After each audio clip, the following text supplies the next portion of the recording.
Most, hogy már eltelt egy kis idő az Európa-bajnokság óta, hogy tekintetek vissza erre a 6. helyre?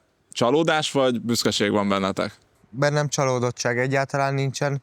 Úgy gondolom, hogy az eredmény az szerintem másodlagos még ebben a korban. Amire nagyon jó visszagondolni az az, hogy rengeteget fejlődtünk együtt csapatként, illetve egyénileg is. Én személy szerint szerintem védekezésben nagyon sokat fejlődtem, illetve az egész világesemény mindkettőnknek első volt, és szerintem egy nagyon jó tapasztalatszerzés ebbe a korba. Úgyhogy én abszolút pozitívan tekintek vissza. Gergő, te hogy látod? Én is ugyanígy gondolom, én is legfőbb cél az volt nekem, hogy fejlődjek minél többet. A helyezés csak másodlagos, de ez a 6. hely is szerintem egy egészen jó helyezés, főleg úgy, hogy nagyon jó csapatok voltak ezen az Európa-bajnokságon. Én is nagyon jól éreztem magam, és jól tekintek vissza. Örülök, hogy megélhettem ezt az egészet. Az EB előtt volt egy kitűzött cél a csapat számára? Különféle célok voltak. A vezetőedző felől, Gulyás István felől az volt a cél, hogy a jövő évi világbajnokságra kvalifikáljuk magunkat. Ez ugye sikerült is. Hát csapatbeli cél az leginkább az volt, hogy érmet szerezzünk, de hát ezek talán ilyen... Inkább csak motiváció. Igen, motivációk, mondhatjuk úgy, ezek voltak. Végül is nem volt olyan messze, a negyeddöntőben nem sikerült a bravúr, de egyébként tényleg nagyot ment ez a csapat. Mi volt számotokra a tornának a legemlékezetesebb pillanata? Van ilyen, amit ki tudnátok emelni? Szerintem külön nem tudnék kiemelni, mert szerintem végig stabilan meneteltünk. Szerintem mindig hoztuk a papírformát, tehát a kötelező meccseket megnyertük. Szerintem bravúrjaink is voltak, hiszen a horvátokat kétszer is legyőztük, akiktől még az EOF-on kikaptunk. Szóval én a horvátok elleni 2 győzelmünket emelném ki, mert szerintem az bravúrnak számít. Nekem legemlékezetesebb talán a Montenegró elleni meccs volt ott, de csak azért is, mert ott kezdtem is, és úgy érzem, hogy ott jól játszottam. Nektek kettőtöknek segített egyébként a válogatottban az, hogy együtt játszotok klubszinten is? Volt olyan, hogy a pályán így jobban megértettétek egymást emiatt? Volt ilyen, de leginkább támadásban, ugye klubszinten védekezésben nem nagyon védekeztünk egymás ellen, Bence inkább szélen védekezett, én meg ugye 3-asba belül. De úgy gondolom, hogy a válogatott alatt azért úgy meg tudtuk egymást érteni, mert ugye ott meg már 2-est védekezett, tehát ott egymás mellett védekeztünk, de hasznunkra volt mindenképpen, hogy egy csapatba játszunk. Bence, te hogy élted meg ezt a közös játékkapcsolatot? Ugye Geri azt mondta, hogy inkább támadásban tudtuk előnyünkre fordítani ezt a összhangot, viszont én úgy éltem meg, hogy szerintem védekezésben is tök jó volt köztünk az összhang, így egymás mellett. Bence, te több mérkőzésen is a csapat legeredményesebbje, a mérkőzés legjobbja voltál. Mennyire volt ezt könnyű kezelni a torna közben? Jöttek egymás után a meccsek, és azért a gól összefoglalóid bejárták a közösségi médiát is. Ezt mennyire volt ezzel könnyű megbirkózni neked? Én belülről ezt úgy éltem meg, hogy hál' Istennek az első meccsen sikerült egy jó teljesítményt nyújtanom, és onnan kezdve próbáltam visszagondolni arra, hogy a meccs előtt hogy készültem fel fejben, hogy pihentem, miket csináltam, hogyan hangolódtam a meccsre. Ezeket próbáltam továbbvinni meccsről meccsre, és úgy gondolom, hogy ez sikerült is.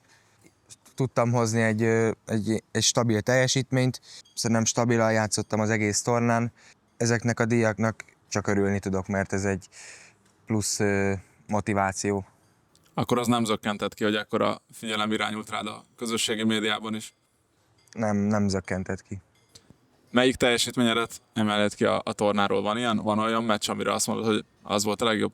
Pont ezen gondolkoztam, abszolút a portugálok elleni meccset emelném ki. Ha jól emlékszek, ott 11 gólt dobtam, és ráadásul hibátlan lövőstatisztikával, illetve ott egy nagyon-nagyon sima győzelmet arattunk, ami egyébként annak volt köszönhető, hogy nagyon összeállt ott a csapat, tehát nem az ellenfél volt gyenge, hanem tényleg nekünk szerintem minden sikerült, és az ott tényleg benne volt az egész csapat ebbe a flowba. Mondhatjuk, hogy ezen a tornán te most szintet léptél, vagy eddig is ezt a szintet hoztad, legfeljebb kevesebben látták? Szerintem abszolút mondhatjuk, hogy szintet léptem, hiszen ha visszatekintünk a tavalyi EOF-ra, én ott még nem is voltam utazókerettag, illetve a serdülő válogatottnak még nem voltam tagja, csak egyszer. Ahhoz képest mióta átléptünk az ifi válogatottba, stabilan a keret tagja vagyok, és mondhatni vezéregyénisége voltam ennek a tornának, szóval szerintem abszolút mondhatjuk, hogy szintet léptem. És miben látod ennek a szintlépésnek az okát? Mi az, amiben te személy szerint úgy érzed, hogy előreléptél? Úgy gondolom, hogy a döntéshozatalok, illetve a páros, meg hármas kapcsolatok a társaimmal, ezekben tudtam előrelépni, illetve védekezésben is. Gergő, te hogyan értékelnéd a saját teljesítményedet ezen a tornán? Én nem teljesen vagyok magammal megelégedve. Úgy érzem, hogy játszhattam volna sokkal jobban is, leginkább védekezésbe. Ugye talán az a legfőbb erősségem, vagy abba kell a legjobbnak legyek, hogy jól védekezzek. A támadás az is fontos, de úgy gondolom, hogy az inkább másodlagos. Úgy értékelem, hogy szerintem lehetett volna jobb is, de én ezt egy tanulópénznek fogom fel, egy fejlődési lehetőségnek, aminek nagyon örülök, hogy a része lehettem ennek az Európa-bajnokságnak, és fejlődhettem, tanulhattam. És hát remélem, hogy a későbbiekben jobban fog ez sikerülni. Miben érzed azt, hogy fejlődtél ezen az EB-n? Szinte mindenben, helyzetkihasználásban mindenképpen, és hát védekezésben is fizikálisan azért sokkal erősebb játékosokkal tudtam találkozni, meg különböző játéktudással rendelkező játékosokkal, és ezért is ebben nagyon sokat tudtam fejlődni szerintem. Most a BKSF felnőtt keretének is a tagjai vagytok már idén. Mennyit segített azon az EB-n, hogy korábban már Bence, te azért többször, de együtt edzettetek, játszottatok felnőtt játékosok ellen? Nyilván segített, hiszen a felnőttek között találkozunk olyan fizikális játékosokkal, ahol megtapasztaljuk, hogy milyennek ezek a kontaktok. Európa-bajnokságon nem ért váratlanul, amikor találkoztunk mondjuk egy 2 méter 5 centis védővel, és úgy gondolom, hogy nem okozott akkora problémát, mint hogyha ez a tapasztalatunk nem lett volna meg. Gergő, mondhatni, hogy ez az IFI EB hasonlított egy hazai felnőtt ütközethez? Hát ugye én csak másodosztályban játszottam MB2-ben, nem feltétlen, de amit ott tudtam tanulni, az mindenképpen az, hogy sokkal erősebb és fizikálisabb emberek vannak, ezt úgy valamilyen szinten a javamra tudtam alkalmazni, meg használni, hogy ugye ezt itthon is megélem, hogy nagyon erős játékosok ellen játszunk, de teljesen más a kettő. Ugye ott ugyanúgy gyerekek ellen játszunk, korunkbeliek ellen játszunk, és hát más is, sokkal dinamikusabbak még, már nem azok az idősebb, felnőtt emberek, szóval ebből a szempontból más. Akkor ez volt a nehezebb?